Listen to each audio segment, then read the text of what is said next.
Morning विद्यार्थी मित्रों, standard 11 Gujarati medium subject है ओसीएम चैप्टर नंबर 6 ધંધાકીય વ્યવસ્થાનું સ્વરૂપ 2 આપણે જોઈ રહ્યા છે। તેની અંદર આપણે કંપનીની સ્થાપના વિધિ એની અંદર બે ભાગ જોયા હતા, પ્રવર્તન અને નોંધણી પ્રમાણપત્ર મેળવવાની વિધિ। પ્રવર્તનની અંદર પણ સબ પોઈન્ટ હતા, એ પણ આપણે જોયા હતા અને નોંધણીનું પ્રમાણપત્ર મેળવવાની વિધિમાં एक लेक्चर में આપણે आवेदन पत्र જોઈ ગયા। તો કે आवेदन पत्र એ કંપનીનું બંધારણ છે અને મહત્વનો દસ્તાવેજ છે। आवेदन પત્રની અંદર કેટલીક કલમોની જોગવાઈ કરવામાં આવી છે। કઈ કલમોની જોગવાઈ કરવામાં આવી છે? એક નામની કલમની, બરાબર, પછી બીજી કઈ છે? રજિસ્ટર સમક્ષ, રજિસ્ટર ઓફિસ વાળી, બરાબર, પછી કઈ હતી ત્રીજી? જવાબદારીની કલમ, ध्येय અને ઉદ્દેશની કલમ, હજુ રહી કઈ? મૂડીની કલમ, સ્થાપનાની કલમ, બરાબર। તો કે નામના કલમમાં પ્રાઇવેટ લિમિટેડ છે, જાહેર છે, ખાનગી છે, એ મારે લખવાનું, બરાબર। રજિસ્ટર ઓફિસમાં એ સરનામું નોંધાવવાનું કે જ્યાં તમારી ઓફિસ હોય, જ્યાં તમારું કંપનીનું સ્થળ હોય, જ્યાં તમારી સાથે બધા પત્ર વ્યવહાર કરી શકે, એ સરનામું નોંધાવવાનું। જવાબદારી, बराबर, तो केवा प्रकारनी कंपनी है? संपूर्ण जवाबदारी वाली है, बांयधरी वाली है, बराबर, मर्यादित जवाबदारी वाली है, कई भी कंपनी है ये अपनी जवाबदारी की कलम में लखावू पड़े कि कोने केटली जवाबदारी रहेशे। ध्येय, कंपनी शू ध्येय है, शू हेतु है, शू करवा मांगे छे, शू उद्देश है, बराबर, ए बधी कयो धंधो करवानी है, बधी डिटेल वाइज ध्येय नी कलम में बधुं जणावવું जरूर रहेशे। पछी आवशे मूडी, बराबर, तो के मूडी કેટલી લાવશો, ક્યાંથી લાવશો, સત્તાવાર મૂડી કેટલી હશે, ઉછીની મૂડી કેટલી હશે, બરાબર, એ બધી જ બાબતો મૂડીની કલમમાં હશે।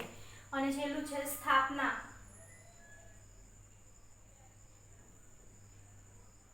તો કે ઓછામાં ઓછા જાહેર કંપનીમાં ઓછામાં ઓછા 7 અને ખાનગી કંપનીમાં ઓછામાં ઓછા 2 સભ્યોની સંખ્યા સાથે નિવેદન આપવાનું રહેશે, બરાબર। તો આ હતું આવેદનપત્રની કલમો। અને હવે આપણે નોંધણીની પ્રમાણપત્ર મેળવવાની વિધિમાં બીજો પોઈન્ટ જોઈએ, તો એ છે નિયમન પત્ર।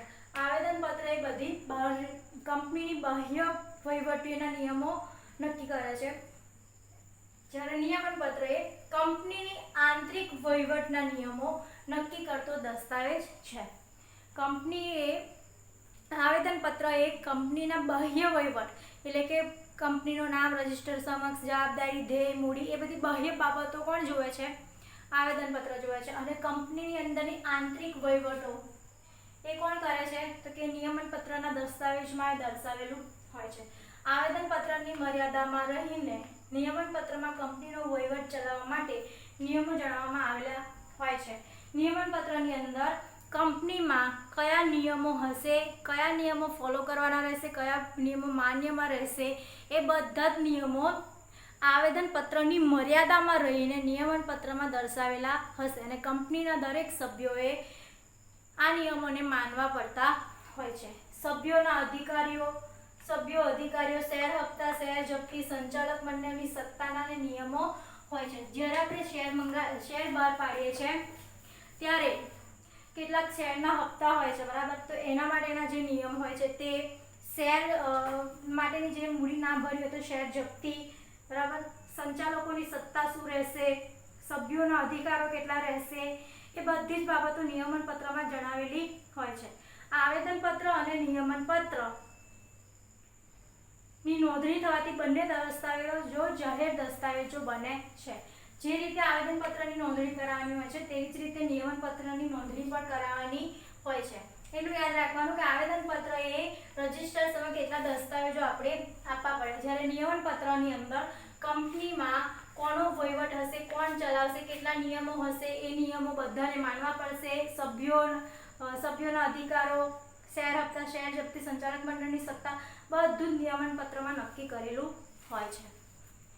હવે આગળ જોઈએ આપણે ત્રીજું, સંચાલકોની यादी।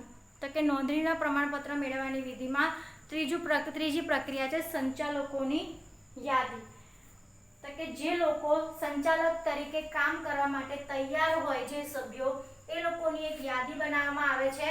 તેમના નામ, સરનામા, ઉંમર, વ્યવસાય, રાષ્ટ્રીયતા સાથે કંપની રજિસ્ટર અમલ સમક્ષ નોંધાવવા પડે છે. એટલે કે કંપનીની અંદર ઘણા બધા વ્યક્તિઓ ભેગા થઈને કંપની શરૂ કર્યો, એમાંથી કેટલાક સભ્યો હશે જે લોકોને સંચાલક બનવું હશે. તો સંચાલક બનવા માટે જે તૈયાર હોય એ વ્યક્તિઓના નામ, સરનામા, ઉંમર, વ્યવસાય, રાષ્ટ્રીયતા કંપની રજિસ્ટર સમક્ષ નોંધાવવું પડે છે.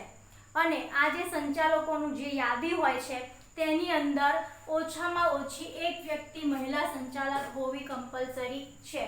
બરાબર, કોઈ એક લેડીઝ હોવી જોઈએ. બધા સંચાલકોની અંદર ગમે તે એક લેડીઝ હોવી જોઈએ. તો કે આવેદનપત્ર થઈ જાય પછી નિયમનપત્ર બનાવવાનું, નિયમનપત્ર પછી સંચાલકોની યાદી બનાવવાની, અને પછી ચોથું આવશે સંચાલકોની સંમતિ.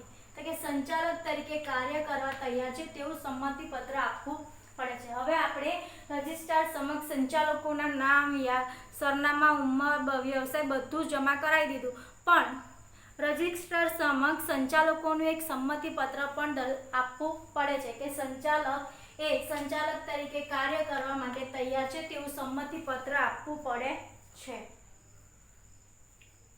લેખિતમાં કેવી રીતે આપવું પડે છે? લેખિતમાં આપવું પડે છે. પાંચમું જોઈએ, અન્ય કંપનીની હિત અંગેની જાહેરાત.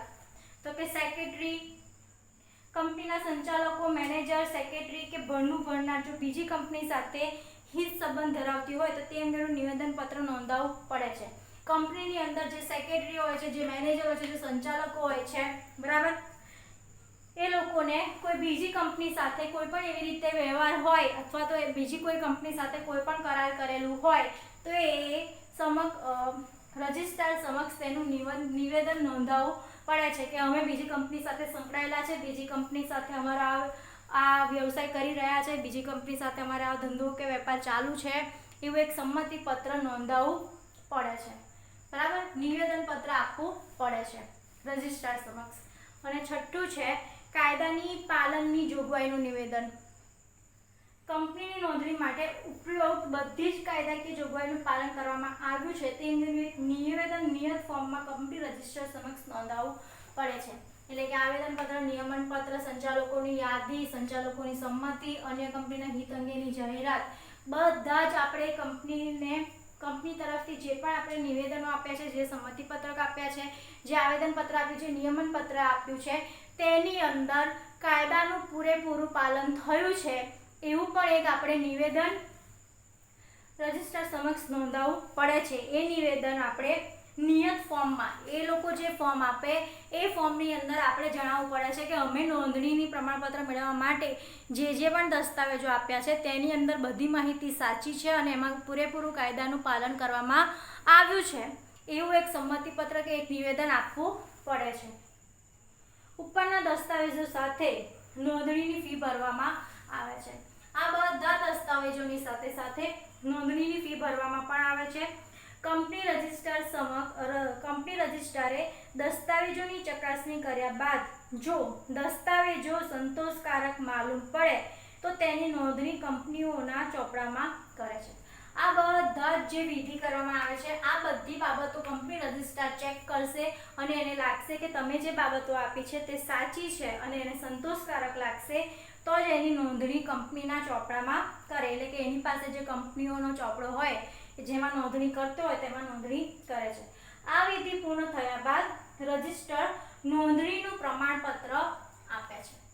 આ બધી જ પ્રોસેસ થયા બાદ રજિસ્ટર આપણને નોંધણીનું પ્રમાણપત્ર આપે છે.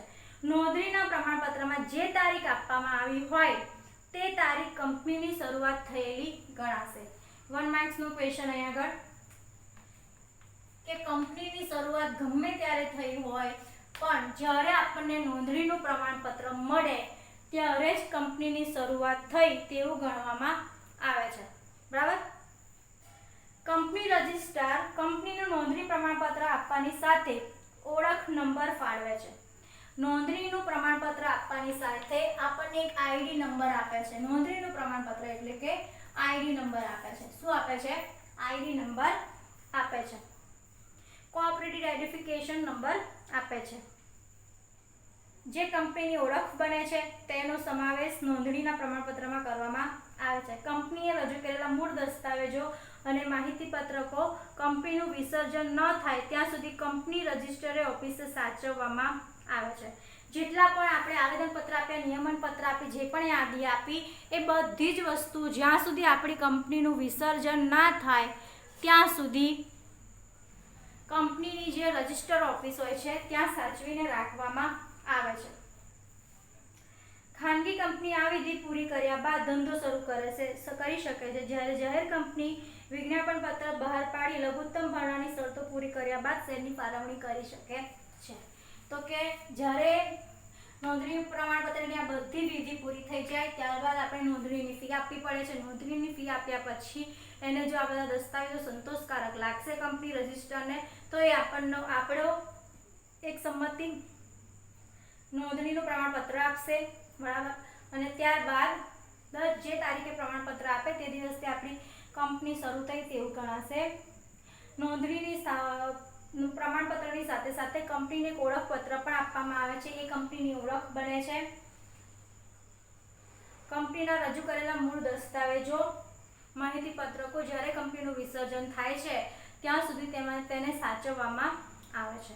અને ખાનગી કંપની હોય છે તે નોંધણીનું પ્રમાણપત્ર મળ્યા બાદ તરત ધંધો શરૂ કરી શકે છે. જ્યારે જાહેર કંપની તરત ધંધો શરૂ કરી શકતી નથી. એમણે લઘુત્તમ વિજ્ઞાપન પત્ર બહાર પાડવાનું હોય છે.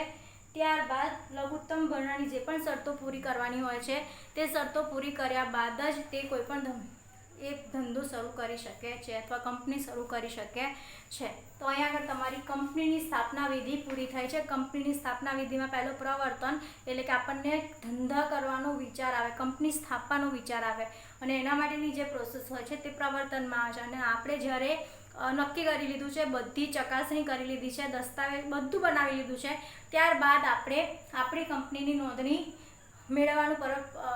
પ્રમાણપત્ર મેળવવાની વિધિ કરવી પડે છે. અને એ વિધિના મુદ્દા આપણે આજે જોયા, બરાબર. હવે કાલથી આપણે જોઈશું ભાગીદારી પેઢી અને કંપનીનો વચ્ચેનો તફાવત, પછી છે ખાનગી કંપની જાહેર કંપની વચ્ચેનો તફાવત, સહકારી મંડળી અને કંપની વચ્ચેનો તફાવત. ત્યારબાદ આપણું અહીંયા ચેપ્ટર પૂરું થશે.